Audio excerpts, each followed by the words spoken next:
जय माता दी। नमस्कार दोस्तों, स्वागत है आप सभी का हमारे YouTube चैनल लक्ष्मी शर्मा की कहानियां पर। ओम नमः भगवते वासुदेवाय नमः। प्यारे भक्तजनों, आज आप श्रवण करेंगे कार्तिक पूर्णिमा व्रत की 5 कथा एक साथ। कार्तिक पूर्णिमा की व्रत कथा। पौराणिक कथा के अनुसार तारकासुर नाम का एक दैत्य था, जिसके 3 पुत्र थे, तारकाक्ष, कमलाक्ष और विधुनमाली। जब भगवान शिव के पुत्र कार्तिकेय जी ने तारकासुर राक्षस का वध कर दिया तो उसके तीनों पुत्रों ने बदला लेने के लिए दिन रात घोर तपस्या शुरू कर दी थी। उनकी तपस्या से प्रसन्न होकर ब्रह्मा जी प्रकट हुए और उन्होंने उन तीनों को वरदान मांगने के लिए कहा, तो उन्होंने अमर होने का वरदान मांगा। ब्रह्मा जी ये बातें अच्छे से जानते थे कि यदि इन्हें यह वरदान दे दिया गया तो वे अपनी शक्तियों का गलत इस्तेमाल करेंगे और सभी को परेशान करेंगे, इसलिए उन्होंने ये वरदान देने से साफ मना कर दिया।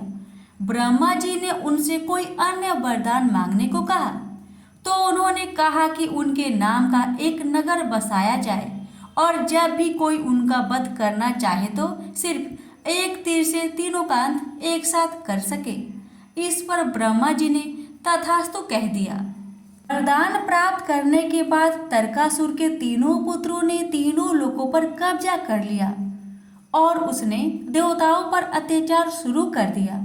उनके अत्याचारों से परेशान होकर सभी देवता भगवान शिव के पास गए और अपनी परेशानी बताई। तब महादेव ने विश्वकर्मा जी से एक रथ का निर्माण करवाया और उस पर सवार होकर तीनों का वध करने के लिए निकल पड़े। देवताओं और राक्षसों के बीच भयंकर युद्ध चल रहा था और युद्ध के दौरान जब तीनों राक्षस एक साथ सीधे आए तभी भगवान शिव ने एक तीर से तीनों का वध कर दिया। धार्मिक मान्यताओं के अनुसार तभी से भगवान शिव को त्रिपुरारी कहा जाने लगा। कहते हैं उन तीनों के अत्याचारों से मुक्त होने की खुशी में ही देवताओं ने देव दीपावली महापर्व मनाना शुरू कर दिया। प्रेम से बोलिए भोलेनाथ की जय। द्वापर युग में एक समय की बात है कि यशोदा जी ने श्री कृष्ण से कहा, हे कृष्ण, तुम सारे संसार के उत्पन्न करता, पोषण तथा उनके संहार करता हो। आज कोई ऐसा व्रत मुझसे कहो जिसके करने से मृत्यु लोक में स्त्रियों को विधवा होने का भय न रहे तथा यह व्रत सभी मनुष्य की मनोकामनाएं पूर्ण करने वाला हो। श्री कृष्ण कहने लगे, हे माता, तुमने अति सुंदर प्रश्न किया है। मैं तुमसे ऐसे ही व्रत को सविस्तार कहता हूँ। सौभाग्य की प्राप्ति के लिए स्त्रियों को 32 पूर्णमासियों का व्रत करना चाहिए। इस व्रत के करने से स्त्रियों को सौभाग्य संपत्ति मिलती है। यह व्रत अचल सौभाग्य देने वाला एवं भगवान शिव के प्रति मनुष्य पात्र की भक्ति को बढ़ाने वाला है। यशोदा जी कहने लगी, हे कृष्ण, सर्वप्रथम इस व्रत को मृत्युलोक में किसने किया था?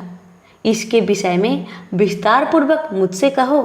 श्री कृष्ण जी कहने लगे, इस भूमंडल पर एक अत्यंत प्रसिद्ध राजा चंद्रहास से पालित अनेक प्रकार के रत्नों से परिपूर्ण कार्तिका नाम की एक नगरी थी। वहाँ पर धनेश्वर नाम का एक ब्राह्मण था और उसकी स्त्री अति सुशीला रूपवती थी। दोनों ही उस नगरी में बड़े प्रेम के साथ रहते थे।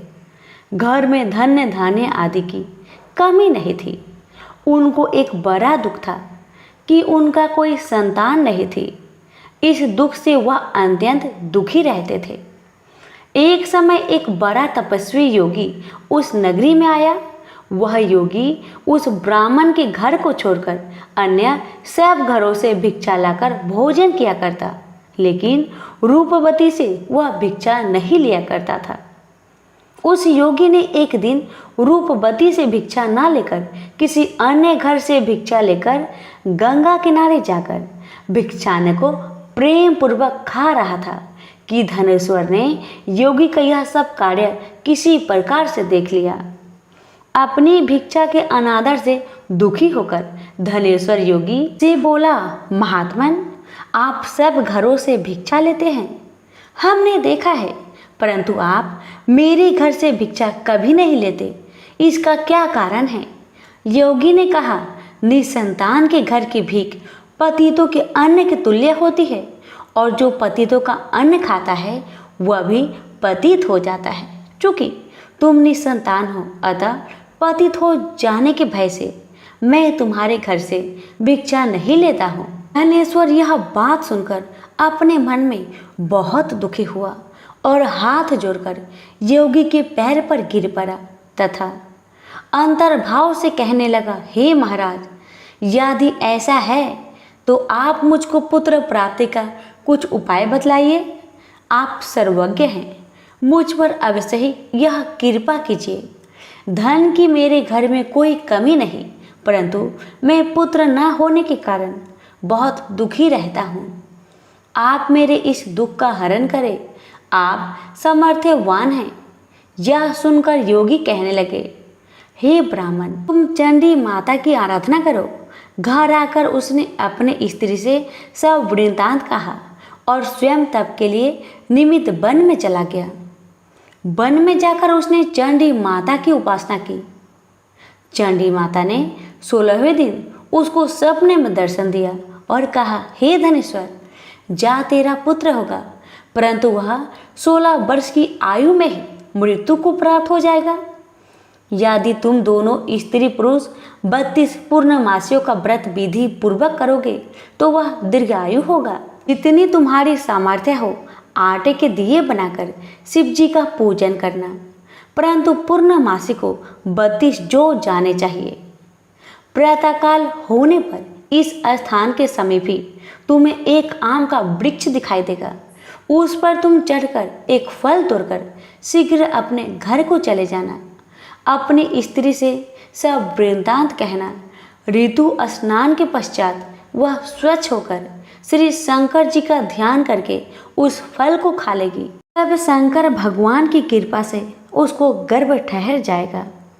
जब वह ब्राह्मण प्रातःकाल उठा तो उसने उस स्थान पर देखा कि एक आम का वृक्ष था, जिस पर एक अत्यंत सुंदर आम का फल लगा हुआ था। उस ब्राह्मण ने उस आम के वृक्ष पर चढ़कर उस फल को तोड़ने का बहुत कोशिश किया, परंतु वृक्ष पर कई बार प्रयत्न करने के बाद भी वह चढ़ नहीं पाया। तब तो उस ब्राह्मण को बहुत चिंता हुई और उसने विघ्न विनाशक श्री गणेश जी की वंदना करने लगा। हे दयानिधे, अपने भक्तों के विघ्नों का नाश करके उनके मंगल कार्य को करने वाले, दुष्टों का नाश करने वाले, रिद्धि सिद्धि को देने वाले, आप मुझ पर कृपा करके इतना बल दे कि मैं अपने मनोरथ को पूर्ण कर सकूं। इस प्रकार गणेश जी की प्रार्थना करने पर उनकी कृपा से धनेश्वर पेड़ पर चढ़ गया और उसने एक अति सुंदर आम का फल देखा। उसने विचार किया कि जो वरदान से फल मिला था वह यही है और कोई फल दिखाई भी तो नहीं देता। उस धनेश्वर ब्राह्मण ने जल्दी से उस फल को तोड़कर अपनी स्त्री को लाकर दिया और उसकी स्त्री ने अपने पति के कथन अनुसार उस फल को खा लिया और वह गर्भवती हो गई। देवी जी की असीम कृपा से उसे एक अत्यंत सुंदर पुत्र उत्पन्न हुआ, जिसका नाम उन्होंने देवीदास रखा। माता पिता की हर्ष और शोक के साथ वह बालक शुक्ल पक्ष की चंद्रमा की भांति अपने पिता के घर में बढ़ने लगा। भगवान की कृपा से वह बालक बहुत ही सुंदर, सुशील, विद्या बढ़ने में बहुत ही निपुण हो गया। दुर्गा जी की आज्ञा अनुसार उसकी माता ने 32 पूर्णमासी का व्रत रखना आरंभ कर दिया, इससे उसका पुत्र बड़ी आयु वाला हो जाए। 16वां वर्ष लगते ही देवीदास के माता पिता को बड़ी चिंता हो गई कि कहीं उनके पुत्र की इस वर्ष मृत्यु ना हो जाए। इसलिए उन्होंने अपने मन में विचार किया कि यदि यह दुर्घटना उनके सामने हो गई तो वह कैसे सहन कर सकेंगे। अस्तु उन्होंने देवीदास के मामा को बुलाया और कहा कि हमारी इच्छा है कि देवीदास 1 वर्ष तक काशी में जाकर विद्या चयन करें और उसको अकेला भी नहीं छोड़ना चाहिए, इसलिए साथ में तुम चले जाओ और 1 वर्ष के पश्चात इसको वापस लौटा लाना। सब प्रबंध करके उसके माता पिता ने काशी जाने के लिए देवीदास को एक घोड़े पर बैठाकर उसके मामा को उसके साथ कर दिया, किंतु यह बात उसके मामा या किसी और को नहीं कहा। धनेश्वर ने सपत्नीक अपने पुत्र की मंगल कामना तथा दीर्घ आयु के लिए भगवती दुर्गा की आराधना और पूर्णमासियों का व्रत करना आरंभ कर दिया। इस प्रकार बराबर 32 पूर्णमासी का व्रत पूरा किया।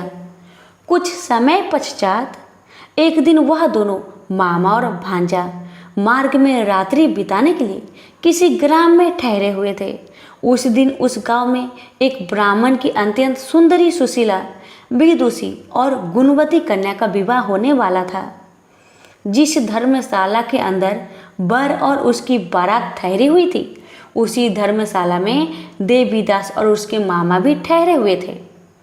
संयोगवश कन्या को तेल आदि चढ़ाकर मंडप आदि का कृत्य किया गया तो लगन के समय वर को धनुर्वात हो गया। अस्तु वर के पिता ने अपने कुटुंबियों से परामर्श करके निश्चय किया कि यह देवीदास मेरे पुत्र जैसा ही सुंदर है, मैं इसके साथ ही लगन करा दूं और बाद में विवाह के अन्य कार्य मेरे लड़के के साथ हो जाएगी। ऐसा सोचकर देवीदास के मामा से जाकर बोला कि तुम थोड़ी देर के लिए अपने भांजे को हमें दे दो, जिससे विवाह के लग्न का सब कृत्य सुचारू रूप से हो सके। तब उसका मामा कहने लगा कि जो कुछ भी मधुर पर्क आदि कन्यादान के समय वर को मिले वह सब हमें दिया जाए, तो मेरा भांजा इस बारात का दूल्हा बन जाएगा। यह बात वर के पिता ने स्वीकार कर लेने पर उसने अपना भांजा वर बनने को भेज दिया और उसके साथ सब विवाह कार्य रात्रि में विधि पूर्वक संपन्न हो गया। पत्नी के साथ वह भोजन न कर सका और अपने मन में सोचने लगा कि ना जाने यह किसी स्त्री होगी। वह एकांत में इसी सोच में गहरा निश्वास छोड़ने लगा। तब उसकी आंखों में आंसू भी आ गए। तब वधू ने पूछा कि क्या बात है, आप इतने उदास व दुखी क्यों रह रहे हो? तब उसने सब बातें जो वर के पिता व उसके मामा में हुई थी उसको बता दिया। कन्या कहने लगी कि यह ब्रह्म विवाह के विपरीत हो कैसे सकता है? देव, ब्राह्मण और अग्नि के सामने मैंने आपको ही अपना पति बनाया है, इसलिए आप ही मेरे पति हैं। मैं आपकी ही पत्नी रहूंगी, किसी अन्य की कदापि नहीं। तब देवीदास ने कहा, ऐसा मत करिए, क्योंकि मेरी आयु बहुत थोड़ी है। मेरे पश्चात आपकी क्या गति होगी, इन बातों को अच्छी तरह विचार लो। परंतु वह ढींढ विचार वाली थी। बोली कि जो आपकी गति होगी वह मेरी गति होगी। हे स्वामी, आप उठिए और भोजन करिए, आप निश्चय ही भूखे होंगे। इसके बाद देवीदास और उसकी पत्नी दोनों ने भोजन किया तथा शेष रात्रि वो सोते रहे। प्रातःकाल देवीदास ने अपनी पत्नी को 3 नगों से जरी हुई एक अंगूठी दी, एक रुमाल दिया और बोला, हे प्रिय, इसे लो और संकेत समझकर स्थिरचित हो जाओ। मेरा मरण और जीवन जानने के लिए एक पुष्प वाटिका बना लो, उसमें सुगंधित वाली एक नवमल्लिका लगा लो, उसको प्रतिदिन जल से सींचा करो और आनंद के साथ खेलो कूदो तथा उत्सव मनाओ। जिस समय और जिस दिन मेरा प्रांत होगा ये फूल सूख जाएंगे और जब ये फिर हरे हो जाए तो जान लेना कि मैं जीवित हूँ। यह बात निश्चय करके समझ लेना, इसमें कोई संशय नहीं है। ये समझाकर वह चला गया। प्रातःकाल होते ही वहाँ पर गाजे बाजे बजने लगे। जिस समय वह विवाह के कार्य समाप्त करने के लिए वर तथा सब बाराती मंडप में आए तो कन्या ने वर को भली प्रकार से देखकर अपने पिता से कहा, यह मेरा पति नहीं है। मेरा पति वही है जिसके साथ रात्रि में मेरा पानी ग्रहण हुआ था। इसके साथ मेरा विवाह नहीं हुआ है। यदि यह वही है तो बताए कि मैंने इसको क्या दिया। मधुर पर्क और कन्यादान के समय जो मैंने भूषण आदि दिए थे उन्हें दिखाए तथा रात में मैंने क्या गुप्त बातें कही थी वह सब सुनाए। पिता ने उसके कथानुसार वर को बुलाया। कन्या की यह सब बातें सुनकर वह कहने लगा कि मैं कुछ नहीं जानता। इसके पश्चात लज्जित होकर वह अपना सा मुख लेकर चला गया और सारी बारात भी अपमानित होकर वहां से लौट गई। भगवान श्री कृष्ण बोले, हे माता, इस प्रकार देवीदास काशी विद्या अध्ययन के लिए चला गया। जब कुछ समय बीत गया तो काल से प्रेरित होकर एक सर्प रात्रि के समय उसको डसने के लिए वहां पर आया। उस विषधर के प्रभाव से उसके शयन का स्थान चारों ओर से विष की ज्वाला से विषैला हो गया, परंतु व्रत राजा के प्रभाव से उसको काटने ना पाया, क्योंकि पहले ही उसके माता ने 32 पूर्णिमा का व्रत रखा था। इसके बाद मध्या के समय स्वयं काल वहां पर आया और उसके शरीर से उसके प्राण को निकालने का कोशिश करने लगा, जिससे वह मूर्छित होकर पृथ्वी पर गिर पड़ा। भगवान की कृपा से उसी समय पार्वती जी के साथ श्री शंकर जी वहां पर आ गए। उसको मूर्छित दशा में देखकर पार्वती जी ने भगवान शंकर से प्रार्थना की कि हे महाराज, इस बालक की माता ने पहले 32 पूर्णिमा का व्रत किया था, जिसके प्रभाव से हे भगवान आप इसको प्राण दान दीजिए। भवानी के कहने पर भक्त वत्सल भगवान श्री शिव जी ने उसको प्राण दान दे दिया। इस व्रत के प्रभाव से काल को भी पीछे हटना पड़ा और देवीदास स्वस्थ होकर बैठ गया। उधर उसकी स्त्री उसके काल की प्रतीक्षा किया करती थी। जब उसने देखा कि उस पुष्प वाटिका में पत्र पुष्प कुछ भी नहीं रहे तो उसको अत्यंत आश्चर्य हुआ, और जब वह वैसे ही हरी भरी हो गई तो वह जान गई कि उसका पति जीवित हो गए हैं। यह देखकर वह बहुत प्रसन्न मन से अपने पिता से कहने लगी कि हे पिताजी, मेरा पति जीवित है, आप उनको ढूंढिए। जब 16वां वर्ष व्यतीत हो गया तो देवीदास भी अपने मामा के साथ काशी की ओर चल दिया। इधर उसे ससुर उसको ढूंढने के लिए अपने घर से जाने वाले ही थे कि वह दोनों मामा भांजा वहां पर आ गए। उसको आया देखकर उसका ससुर बड़ी प्रसन्नता के साथ अपने घर में ले आया।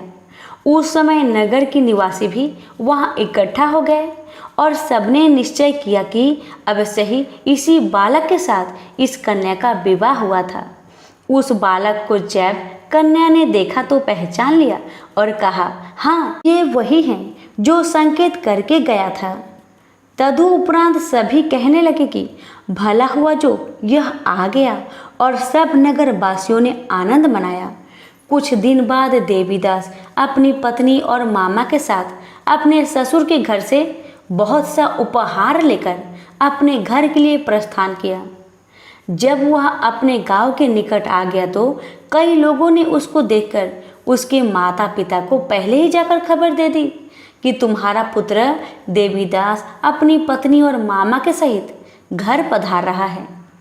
ऐसा समाचार सुनकर पहले तो उन्हें विश्वास ही नहीं हुआ, किंतु जब और लोगों ने भी आकर उनको यह बात का समर्थन किया तो उनका बड़ा आश्चर्य हुआ।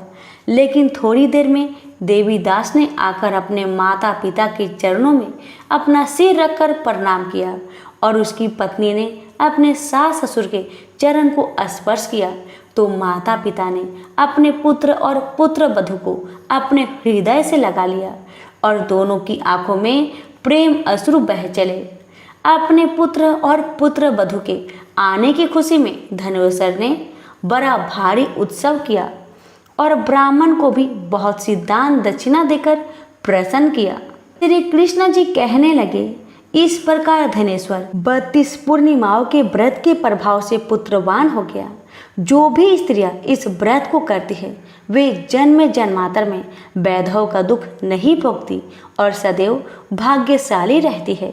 यह मेरा वचन है, इसमें कोई संदेह नहीं मानना। यह व्रत पुत्र पौत्रों को देने वाला तथा संपूर्ण मनोकामनाओं को पूर्ण करने वाला है। 32 पूर्णिमाओं के व्रत करने से व्रती की सब इच्छाएं भगवान शिव जी की कृपा से पूर्ण हो जाती है। सभी प्रेम से बोलो, शिव शंकर भोलेनाथ की जय। हर हर महादेव, माता पार्वती की जय। कथा एक समय नैमिषारण्य तीर्थ में शौनकादि 88,000 ऋषियों ने श्री सूत जी से पूछा, हे प्रभु, इस कलयुग में वेद विद्या रहित मनुष्य को प्रभु भक्ति किस प्रकार मिलेगी तथा उनका उद्धार कैसे होगा। हे मुनि श्रेष्ठ, कोई ऐसा तप कहिए जिसमें थोड़े समय में पुण्य प्राप्त हो तथा वांछित फल भी मिले। यह कथा सुनने की हमारी इच्छा है। सर्व शास्त्र ज्ञाता श्री सूत जी बोले, हे वैष्णवों में पूज्य, आप सबने प्राणियों के हित की बात पूछी है। अब मैं उस श्रेष्ठ व्रत को आप लोगों से कहूंगा जिस व्रत को नारद जी ने लक्ष्मी नारायण से पूछा था और श्री लक्ष्मीपति ने मुनिश्रेष्ठ नारद जी से कहा था। सो ध्यान से सुनो। एक समय योगी राज नारद जी दूसरे के हित की इच्छा से अनेक लोकों में घूमते हुए मृत्यु लोक में आ पहुंचे। वहां पर अनेक योनियों में जन्म हुए प्राय सभी मनुष्य को अपने अपने कर्मों द्वारा अनेक दुखों से पीड़ित देखकर उन्होंने सोचा कि ऐसा क्या किया जाए कि मानवों के दुखों का नाश हो सके। ऐसा मन में विचार कर नारद जी विष्णु लोक को गए। वहां श्वेत वर्ण और 4 भुजाओं वाले देवों के इस नारायण को, जिनके हाथ में शंख चक्र गदा और पद्म थे तथा वरमाला पहने हुए थे, उन्हें देखकर नारद जी स्तुति करने लगे। हे भगवान, आप अत्यंत शक्ति से संपन्न हैं। मन तथा वाणी भी आपको नहीं पा सकती। आपका आदि मध्य अंत नहीं है।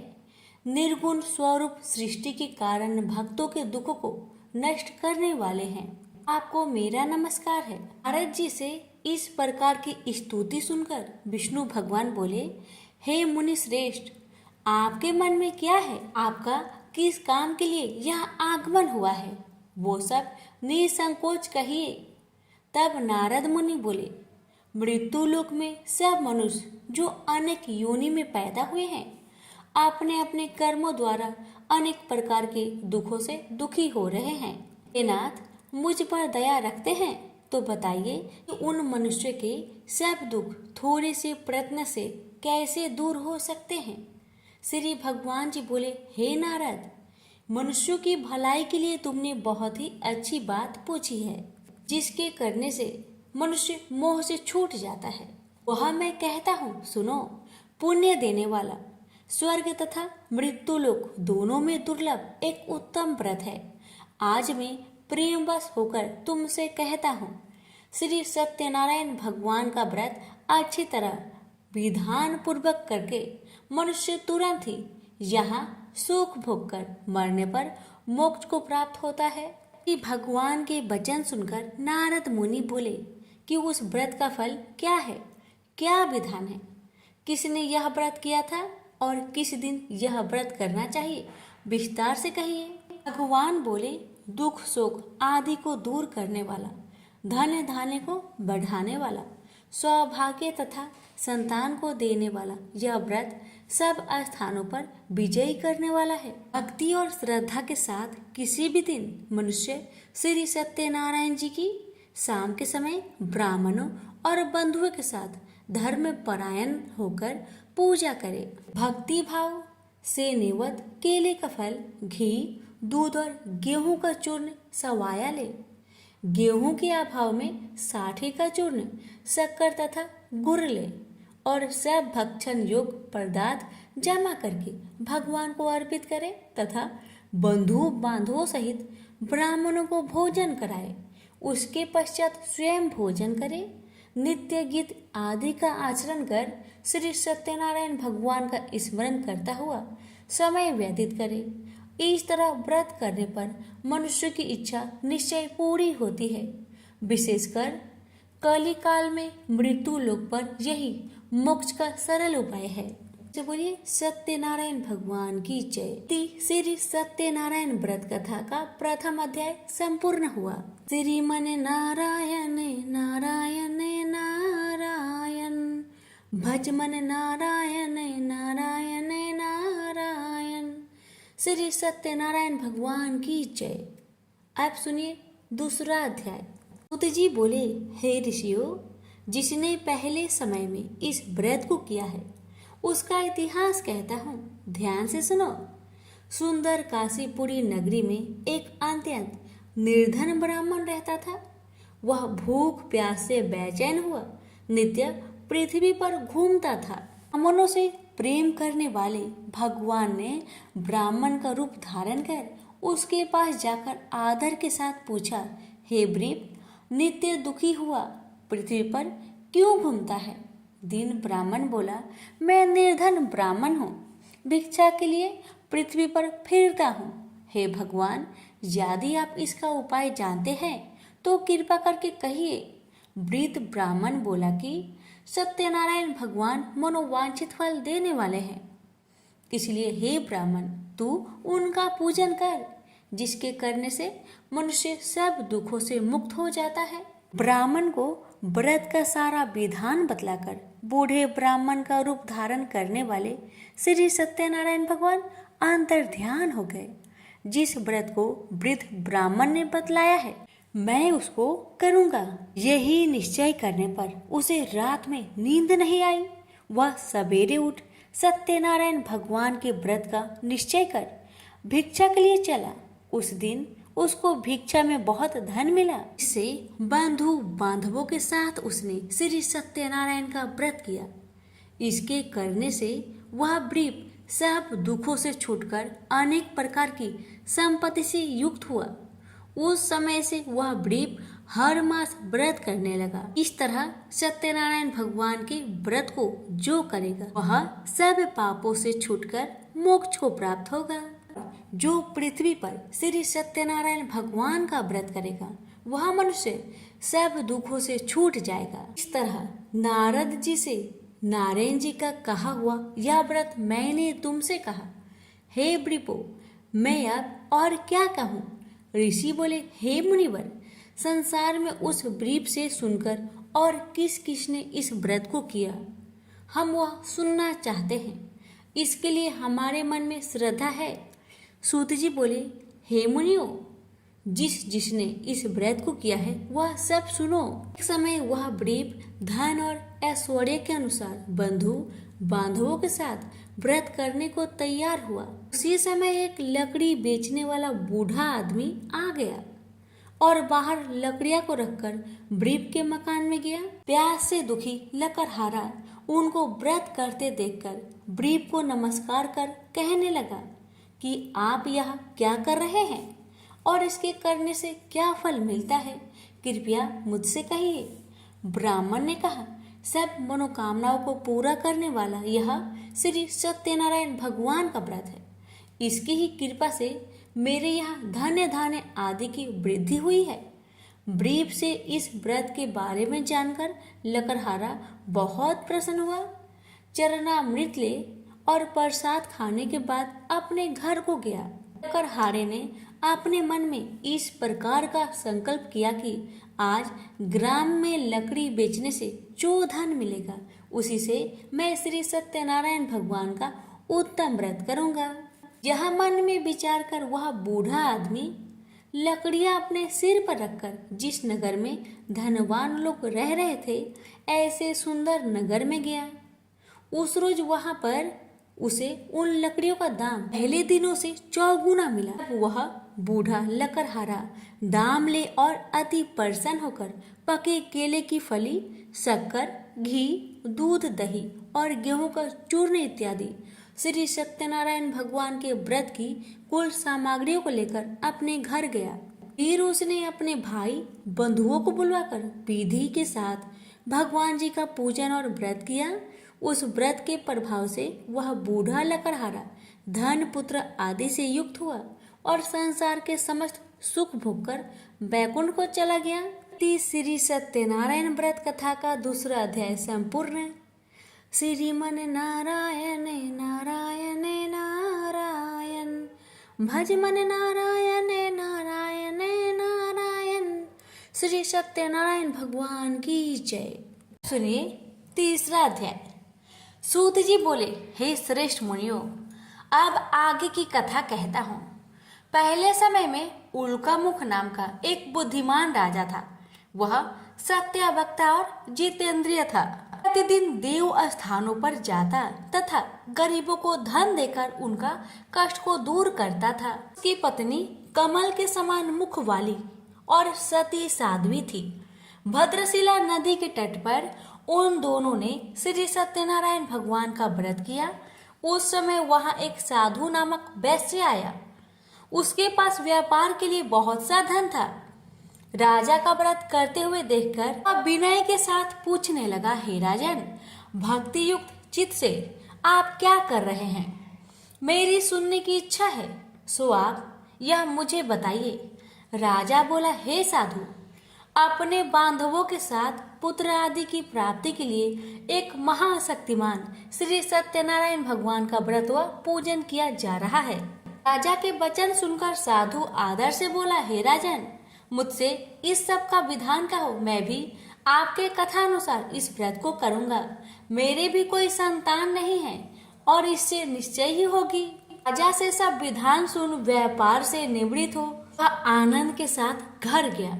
साधु ने अपनी स्त्री से संतान देने वाले उस व्रत का वर्णन सुनाया और कहा कि जब मेरी संतान होगी तब मैं इस व्रत को करूंगा। साधु ने ऐसे वचन अपनी स्त्री लीलावती से कही। एक दिन उसकी स्त्री लीलावती पति के साथ आनंदित हो सांसारिक धर्म में प्रवृत्त होकर श्री सत्यनारायण भगवान की कृपा से गर्भवती हो गई तथा 10वें महीने में उसके एक सुंदर कन्या का जन्म हुआ। दिनों दिन वह इस तरह बढ़ने लगी जैसे शुक्ल पक्ष का चंद्रमा बढ़ता है। कन्या का नाम कलावती रखा गया। तब लीलावती ने मीठे शब्द में अपने पति से कहा कि जो आपने संकल्प किया था कि सत्यनारायण भगवान का व्रत करूंगा, अब आप उसे करिए। साधु बोला, हे प्रिय, इसके विवाह पर करूंगा। इस प्रकार अपनी पत्नी को अवशासन दे वह नगर को गया। कलावती पितृगृह में वृद्धि को प्राप्त हो गई। साधु ने जब नगर में सखियों के साथ अपनी पुत्री को देखा तो तुरंत ही दूत को बुलाकर कहा कि कन्या के लिए कोई सुयोग वर देखकर लाओ। साधु की आज्ञा पाकर दूत कंचन नगर में पहुंचा और वहां पर खोज और देखभाल कर लड़की के लिए सुयोग बानिक पुत्र को ले आया। उस सुयोग लड़के को देखकर साधु ने अपने बंधु बांधवों सहित प्रसन्नचित अपनी पुत्री का विवाह उसके साथ कर दिया। किंतु दुर्भाग्य से विवाह के समय भी वह उस व्रत को करना भूल गया। श्री भगवान क्रोधित हो गए और श्राप दिया कि तुम्हें दारुण दुख प्राप्त होगा। अपने कार्य में कुशल साधु बनिया जमाता सहित समुद्र के समीप स्थित होकर रत्नासारपुर नगर में गया और वहां दोनों ससुर जमाई चंद्रकेतु राजा के उस नगर में व्यापार करने लगे। एक बार भगवान श्री सत्यनारायण की माया से प्रेरित कोई चोर राजा का धन चुराकर भाग जा रहा था, किंतु राजा के दूतों को आता देखकर चोर ने घबराकर भागते हुए राजा के धन को वहीं चुपचाप रख दिया जहां वे ससुर जमाई ठहरे हुए थे। जब दूतों ने साधु वैश्य के पास राजा के धन को रखा देखा तो दोनों को बांध कर ले गया और प्रसन्नता से दौड़ते हुए राजा के समीप जाकर बोला, यह दो चोर हम पकड़ के लाए हैं, कर आज्ञा दे। तब राजा की आज्ञा से उनको कठिन कारावास में डाल दिया गया और उनका धन छीन लिया गया। श्री सत्यनारायण भगवान के श्राप द्वारा उसकी पत्नी भी घर पर बहुत दुखी हुई और घर में जो धन रखा था चोर चुरा कर ले गए। शारीरिक व मानसिक पीड़ा तथा भूख प्यास से अति दुखी हो अन्न की चिंता में कलावती एक ब्राह्मण के घर गई। वहां उसने श्री सत्यनारायण भगवान का व्रत होते देखा, कथा सुनी तथा प्रसाद ग्रहण कर रात को घर आई। माता ने कलावती से कहा, हे पुत्री, अब तक तुम कहाँ रही? तेरे मन में क्या है? कलावती बोली, हे माता, मैंने एक ब्राह्मण के घर में श्री सत्यनारायण भगवान का व्रत देखा। कन्या के वचन सुनकर लीलावती भगवान की पूजन की तैयारी करने लगी। लीलावती ने परिवार और बंधुओं सहित श्री सत्यनारायण भगवान का पूजन किया और वर मांगा कि मेरे पति और दामाद शीघ्र घर आ जाए। साथ ही प्रार्थना की कि हम सबका अपराध क्षमा करें। श्री सत्यनारायण भगवान इस व्रत से संतुष्ट हो गए और राजा चंद्रकेतु को सपने में दर्शन देकर कहा, हे राजन, दोनों वैश्य को प्रातः ही छोड़ दो और उनका सब धन जो तुमने ग्रहण किया है दे दो, नहीं तो मैं तेरा धन, राज्य, पुत्र आदि नष्ट कर दूंगा। राजा से ऐसा वचन कहकर भगवान अंतर्ध्यान हो गए। प्रातःकाल राजा चंद्रकेतु ने सभा में अपना स्वप्न सुनाया। फिर दोनों वानिक पुत्र को कैद से मुक्त कर सभा में बुलाया। दोनों ने आते ही राजा को नमस्कार किया। राजा मीठे वचनों में बोला, हे महानुभावो, भाग्यवश ऐसा कठिन दुख तुम्हें प्राप्त हुआ, अब तुम्हें कोई भय नहीं। ऐसा कहकर राजा ने उनको नए नए वस्त्र भूषण पहनाए तथा उनका जितना धन लिया था उससे दुगुना धन देकर आदर से विदा किया। दोनों वैश्य अपने घर को चल दिए। श्री सत्यनारायण व्रत कथा तीसरा अध्याय संपूर्ण हुआ।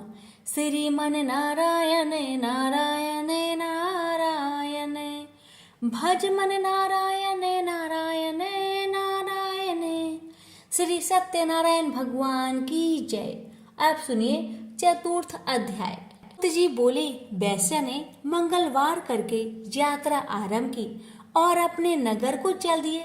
उनके थोड़ी दूर निकलने पर दंडी वेशधारी श्री सत्यनारायण ने उनसे पूछा, हे साधु, तेरी नाव में क्या है?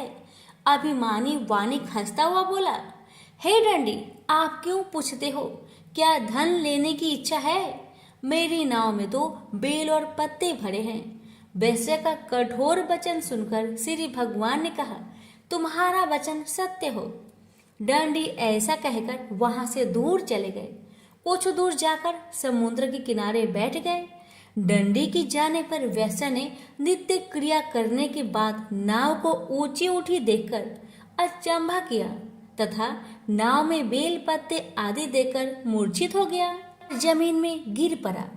मूर्छा खोलने पर अत्यंत शोक प्रकट करने लगा। तब उसका दामाद बोला, आप शोक ना करें, यह दंडी का श्राप है, अतः उनकी शरण में चलना चाहिए हमें, तभी हमारी मनोकामना पूरी होगी। दामाद के वचन सुनकर वह दंडी के पास पहुंचा और अत्यंत भक्ति भाव से नमस्कार करके बोला, मैंने जो आपसे असत्य वचन कहे थे उसको क्षमा करे। ऐसा कहकर महान शोकातुर रोने लगा। तब दंडी भगवान बोले, हे वानिक पुत्र, मेरी आज्ञा से बार बार तुम्हें दुख प्राप्त हुआ है, मेरी पूजा से विमुख हुआ। साधु बोला, हे भगवान, आपकी माया से ब्रह्मा आदि देवता भी आपके रूप को नहीं जानते, तब मैं अज्ञानी कैसे जान सकता हूँ? आप प्रसन्न होइए, मैं सामर्थ्य के अनुसार आपकी पूजा करूँगा। मेरी रक्षा कीजिए और पहले के समान नौका में धन भर दीजिए। उसके भक्ति युक्त वचन सुनकर भगवान प्रसन्न हो उसकी इच्छा अनुसार वर देकर अंतर्ध्यान हो गए। तब उन्होंने नाव पर आकर देखा कि नाव धन से परिपूर्ण है। वह श्री सत्यनारायण भगवान का पूजन कर साथियों सहित अपने नगर को चला।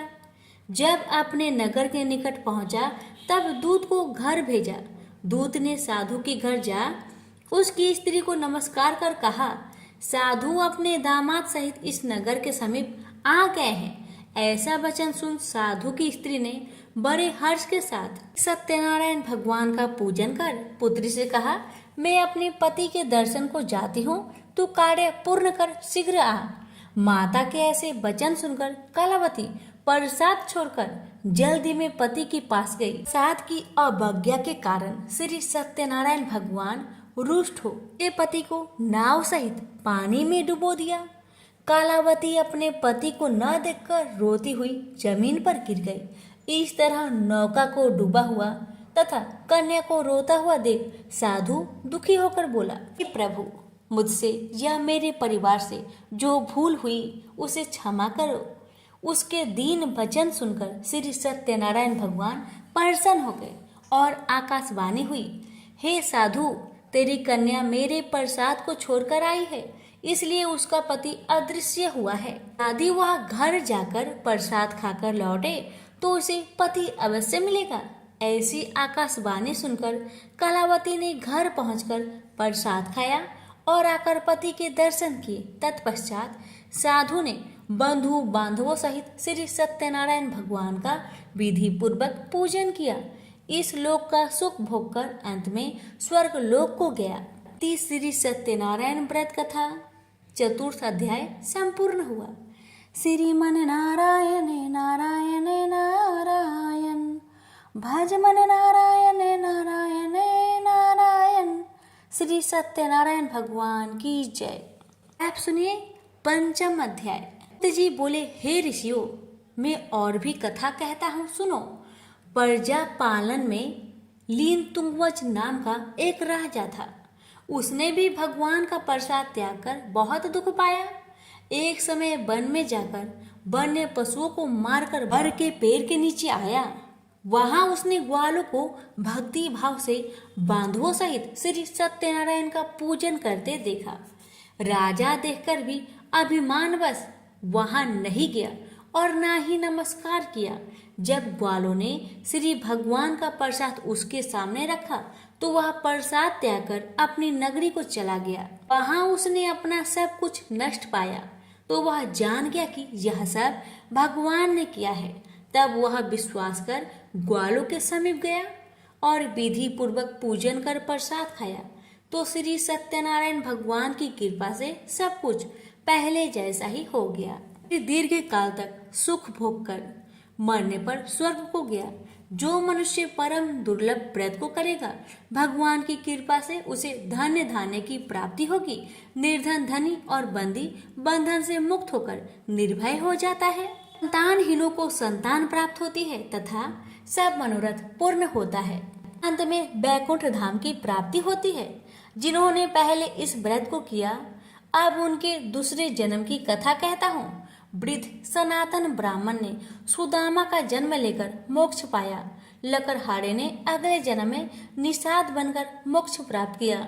उल्कामुख नाम का राजा दशरथ होकर बैकुंठ को प्राप्त हुआ। साधु नाम के वैश्य ने मोर ध्वज बनकर अपने पुत्र को आड़े से चीरकर मोक्ष को प्राप्त किया। महाराज तुंग ध्वज ने स्वयंभू होकर भगवान में भक्ति युक्त हो कर्म कर मोक्ष प्राप्त किया। इति श्री सत्यनारायण व्रत कथा पंचम अध्याय संपूर्ण हुआ। श्रीमन नारायण नारायण नारायण, भज मन नारायण नारायण नारायण। श्री सत्यनारायण भगवान की जय। एक गांव में एक माँ बेटी रहती थी। एक दिन वह अपनी माँ से कहने लगी कि गांव के सब लोग गणेश मेला देखने जा रहे हैं, मैं भी मेला देखने जाऊंगी। माँ ने कहा कि वहाँ बहुत भीड़ होगी, कहीं तुम गिर जाओगी, तुम्हें चोट लगेगी। लड़की ने माँ की बात नहीं सुनी और गणेश मेला देखने चल पड़ी। माँ ने जाने से पहले बेटी को 2 लड्डू दिए, एक घटी में पानी दिया। माँ ने कहा कि एक लड्डू तो गणेश जी को खिला देना और थोड़ा सा पानी गणेश जी को पिला देना। दूसरा लड्डू तुम खा लेना और बचा हुआ पानी तुम पी लेना। लड़की मेले में चली गई। मेला खत्म होने पर सभी गांव वाले वापस आ गए, लेकिन लड़की वापस नहीं आई। लड़की मेले में गणेश जी के पास बैठ गई और कहने लगी कि एक लड्डू और पानी गणेश जी तुम्हारे लिए और एक लड्डू और बचा पानी मेरे लिए है। इस तरह कहते कहते सारी रात बीत गई। यह देखकर गणेश जी सोच में पड़ गए कि अगर मैंने यह लड्डू और पानी नहीं पिया तो यह बच्ची अपने घर को नहीं जाएगी। यह सोचकर गणेश जी एक लड़के के वेश में आए और उससे एक लड्डू खा लिया और साथ ही थोड़ा पानी भी पी लिया। फिर वह कहने लगे कि मांगो, तुम क्या मांगती हो। लड़की मन में सोचने लगी कि क्या मांगू, अन्न मांगू या धन मांगू या अपने लिए अच्छा वर मांगू या खेत मांगू या महल मांगू। वह मन में सोच ही रही थी। गणेश जी ने उसके मन की बात को जानकर उनसे कहने लगे, लड़की, तुमने जो अभी मन में सोचा वो सब कुछ तुम्हें मिलेगा, तुम अपने घर को जाओ। लड़की घर पहुंची तो माँ ने पूछा कि इतनी देर कैसे हो गई। बेटी ने कहा कि आपने जैसा कहा था मैंने वैसा ही किया और देखते ही देखते जो भी लड़की ने सोचा था वह सब कुछ हो गया। प्रेम से बोलिए गणेश भगवान की जय। एक लप्सी था, एक तपसी था। तपसी हमेशा भगवान की तपस्या में लीन रहता था। लप्सी रोजाना 1.25 सेर की लापसी बनाकर भगवान का भोग लगाकर जीम लेता था। एक दिन दोनों लड़ने लगे। तपसी बोला, मैं रोज भगवान की तपस्या करता हूँ इसलिए मैं बड़ा हूँ। लप्सी बोला, मैं रोज भगवान को 1.25 सेर लापसी का भोग लगाता हूँ इसलिए मैं बड़ा हूँ। नारद जी वहां से गुजर रहे थे। दोनों को लड़ता देखकर उनसे पूछा कि तुम क्यों लड़ रहे हो। तपसी ने खुद के बड़ा होने का कारण बताया और लप्सी ने अपना कारण बताया। नारद जी बोले, तुम्हारा फैसला मैं कर दूंगा। दूसरे दिन लप्सी और तपसी नहाकर अपनी रोज की भक्ति करने आए तो नारद जी ने छुपकर 1.25 करोड़ की एक एक अंगूठी दोनों के आगे रख दिए। तपसी की नजर जब अंगूठी पर पड़ी तो उसने चुपचाप अंगूठी उठाकर अपने नीचे दबा लिया। तपसी की नजर अंगूठी पर पड़ी लेकिन उसने ध्यान नहीं दिया। भगवान को भोग लगाकर लप्सी खाने लगा। नारद जी सामने आए तो दोनों से पूछा कि कौन बड़ा है, तो नारद जी ने तपसी से खड़ा होने को कहा। वो खड़ा हुआ तो उसके नीचे दबी अंगूठी दिखाई पड़ी। नारद जी ने तपसी से कहा, तपस्या करने के बाद भी तुम्हारी चोरी करने की आदत नहीं गई, इसलिए लप्सी बड़ा है और तुम्हें तुम्हारी तपस्या का कोई भी फल नहीं मिलेगा। तपसी शर्मिंदा होकर माफी मांगने लगा। उसने नारद जी से पूछा, मुझे मेरी तपस्या का फल कैसे मिलेगा। नारद जी ने कहा, यदि कोई गाय और कुत्ते की रोटी नहीं बनाएगा तो फल तुझे मिलेगा। यदि कोई ब्राह्मण को भोजन करवाकर दक्षिणा नहीं देगा तो वह फल तुझे मिलेगा। यदि कोई साड़ी के साथ ब्लाउज नहीं देगा तो फल तुझे मिलेगा। यदि कोई दिए से दिया जलाएगा तो फल तुझे मिलेगा। यदि कोई सारी कहानी सुने लेकिन तुम्हारी कहानी नहीं सुने तो फल तुझे मिलेगा। उसी दिन से हर व्रत कथा कहानी के साथ लप्सी तपसी की कहानी भी सुनी और कही जाती है। प्रेम से बोलिए लक्ष्मी नारायण की जय।